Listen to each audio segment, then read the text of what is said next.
a mund të imagjinohet një shkëputje stratosferike e tillë, e cila shpreh një shkallë stratosferike inkriminimi të Edi Ramës dhe organizatës të tij kriminale.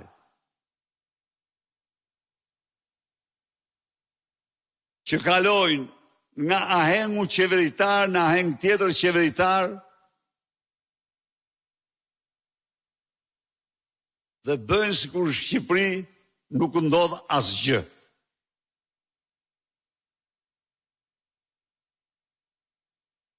Shqipëria ka nevojë urgjente për vendosjen e minimumit jetik. Të dhënat e fundit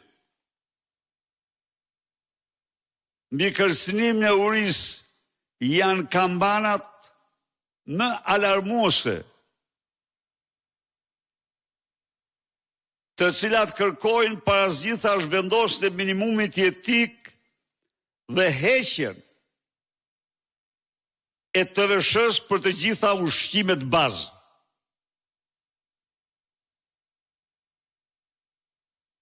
Kërkojnë subvencionimin e qerave stratosferike në narko-euro dhe narkodollarët.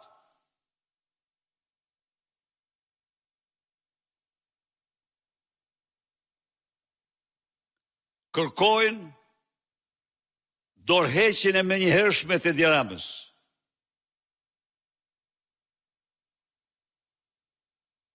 I cili ka humbur çdo legjitimitet. Nuk është legjitim për shkak të farsës elektorale.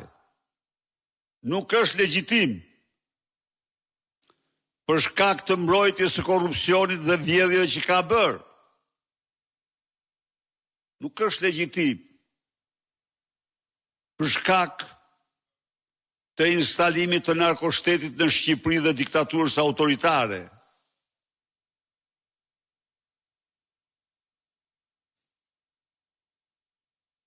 Nuk mund të ketë një fjalim të tij.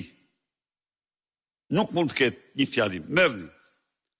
Në qoftë se ose nuk fillon me hale, ose nuk mbyllet me hale. E ka të pamundur.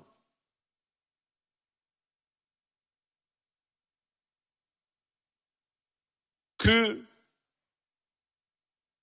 ka ngel në fazën e kompleksit anal. Si mund ta shpjegoj ndryshe? Sulmon me fjalë të tilla protestën, zërin e fuqishëm qytetar të cilin po e ndigjon gjithë bota. Por jo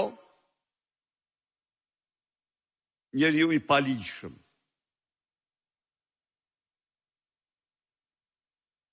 I zhytur në mjete luksoze, duke shmangur konferencën e shtypit, se nuk jam ban të dalë para gazetarve, nuk jam ban. Filloi të viktimizohet, të viktimizoj veten. Për një incident për të cilin